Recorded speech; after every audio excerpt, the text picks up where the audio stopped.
Hey Catholic Match, my name is Sarah. It's so good to have you here.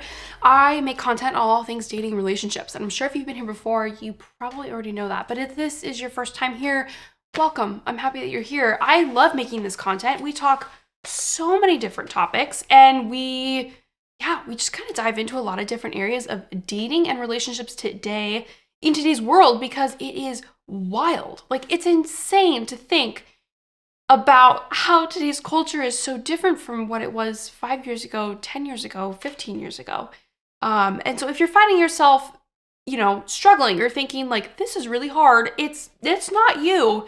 It is. It is really hard. It is really hard to navigate relationships that ideally should be all in person over technology, over text message and DMs and swipes and likes and all of the things. So it's not you, it's hard, but I am here to hopefully make you feel like you're not alone. I have made content before on reasons why you should not move in together before you get married, and I know there are so many good reasons out there. I'm not going to deny that they're good. Like, they are convincing. They're good reasons. They're not bad reasons. I don't think they point to the wholeness of the soul, but they're really good reasons, like financially. Oh my gosh, you'd save so much money if you moved in together and you just lived together. I get it. But when we look beyond, I think when we kind of zoom out and we look a little bit more just away, further away into the bigger picture, there are reasons that are good too for not living together. And I think that those reasons trump the reasons to live together. I personally did not live with my now husband until actually we came back from the honeymoon, and it was kind of a mess. Like, our physically speaking, like, our apartment was a disaster because we came back from our honeymoon and there were just boxes everywhere, and he had moved in a little bit before and I had not, and we had to unpack, and like, we lived in such a small space and it was so cute and so small, and I would have it no other way, but it was so small. And so I mean, we just had boxes to the ceiling, and that wasn't saying a lot. And it was a lot to unpack and make this new life with this person, but I got it. Like, there were things that clicked for me of why I think it's okay for your entire life to change when you move in with someone because you married them. I think it's okay to not do like those little changes before to see how it works. Like, we are not cars. We do not test drive each other. And so I think it's okay to say like, oh my gosh, I'm getting married and it's changing so much of my life, practically, emotionally, spiritually. I think that's the reason marriage, I think it's a good effect that marriage has on our lives and our relationships, because it is life-changing. It is a value make for life. And so if it affects your life in monumental ways, that to me just makes sense. And so anyway, on this topic, growing up the whole time, I just thinking about it, not a fan. I was like, you move in together, so if you want to live together. And I didn't ever get the opportunity to ever follow that through. I actually, once I met my husband and we got engaged at the same time we were converting to Catholicism, which is a completely different video and story for another time, we decided to follow what the church says out of obedience and out of faith and out of hope, which is what we are called to have, and out of love above all else. That is why we follow this teaching. And so, and I found it to be really fruitful. I found it to be really, really fruitful. And I was grateful that I didn't ever live with someone else. I was recently watching a podcast. I won't name it because I don't want to call it out, but they were saying how they were surprised and shocked at the notion of the assumption that you would have to share your bed with somebody for the rest of your life if you married them, and that you'd have to share your bedroom and your bathroom. And they were going on about how if they got married, they would not want that. These are two single people. They would not want that because they couldn't just imagine sharing their bed, having to share their bed, like feeling obligated to share their bed with someone for the rest of their life. And I was just like watching it stunned, like, that's the holdup. Maybe you're laughing at me and you're like, yes, Sarah, it is the holdup. I like my bed to myself. But it just got me thinking about the practicals of what changes and what happens when you get married, and thus you move in with someone and you live with someone, you're sharing life with someone. What are the practical things that are really good to have change that you shouldn't make before you get married? Like, it is a good thing for them to wait until you are man and wife. So let's dive right into those. Okay, so number one practical is sharing a bed. Haha, are you surprised I brought that up? Sharing a kitchen, learning how to cook with one another, combining all of your things you have for a kitchen. If you even have a ton of stuff for a kitchen, maybe you need to buy everything new. Maybe you're lucky in your wedding registry, includes a bunch of kitchen stuff. Sharing a bathroom. Oh my goodness.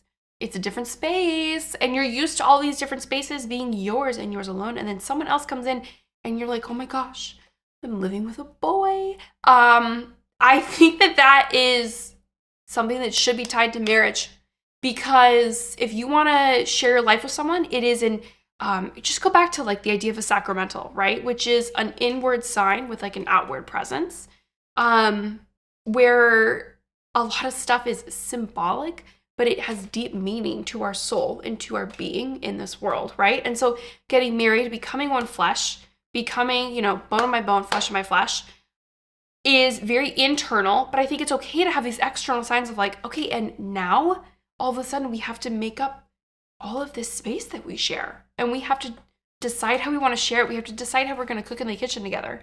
We have to decide what our bedroom's going to look like and how we're going to share a bed. And we have to decide how to work the bathroom and keep it, keep our whole apartment or our new home up to standards that we both really appreciate. Number two, and this is not the same for everybody, but I will say has been proven, there's been a lot of studies out there, that if you do combine your bank accounts, that is a wonderful way to actually save more money. I do know lots of couples that keep their separate bank accounts, but that they make a new one for themselves. And I think this is really, really beneficial because, again, it's an outward sign of an inward change, right? Like, we are one person. And so we're going to operate as one account, and that is going to funnel through one account, one place, and it's going to be the budget for our lives and how we carry out being charitable and how we carry out being responsible with our bills, charitable with our giving, and, loving to one another. And,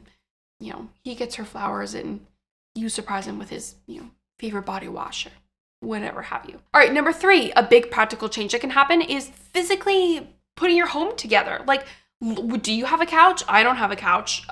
Do we need to buy a couch? I have a dining set, but I don't have enough chairs. I actually don't like your chairs. Let's get new ones. You know what I mean?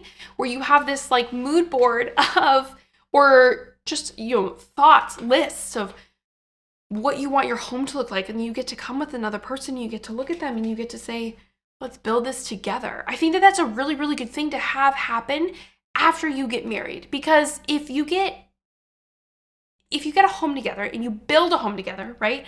And you learn to share this space together and you have their bank accounts and all this stuff, you're doing all the outward signs without ever actually fulfilling the inward change, this inward turn and shift of your identity in such a good, blessed way, right? And so I think if we do it out of order, if we do it out of sync, we're going to feel that in our hearts.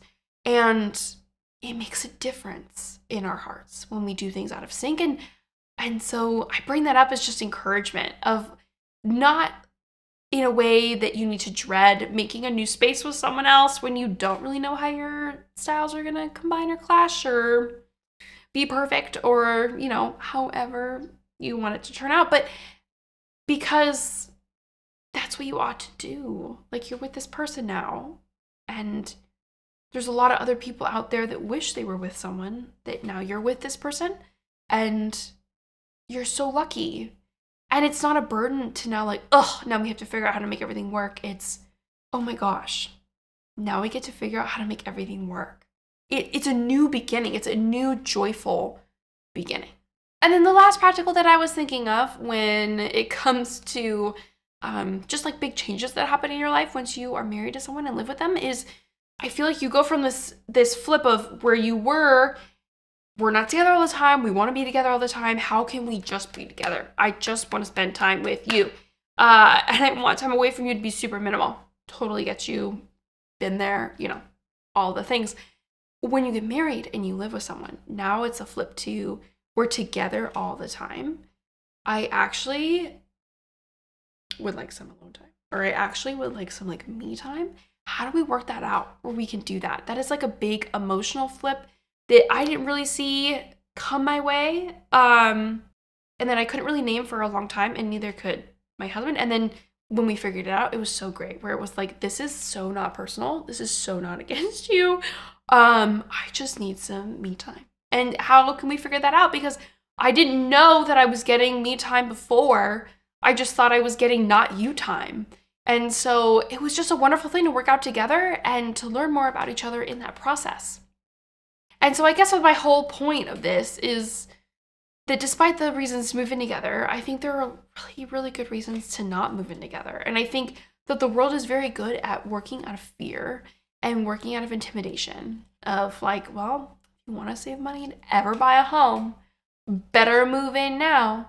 And it's like, well, yeah, homes are really expensive. I don't want to put that down in any way. Apartments are really expensive. 1-bedroom studio apartments are grossly expensive depending on where you live. But I think if we just take a step back and zoom out a little bit and we look at the interior turnings that we want to make so that they truly represent the exterior, the outside of us and the practicals in our life, we'll find a lot more peace in our hearts. So let me know your thoughts. Are there any more practicals that I didn't think of? I'm sure there were, but please let me know. And while you're at it, if you like this video, if you like the content that I produce here on CatholicMatch, I'm so happy that you're here. Please give this video a thumbs up and make sure to subscribe. I also hang out over on our Instagram, which is @CatholicMatch, and I would love to hang out with you there as well. In the meantime, I will see you in the next video.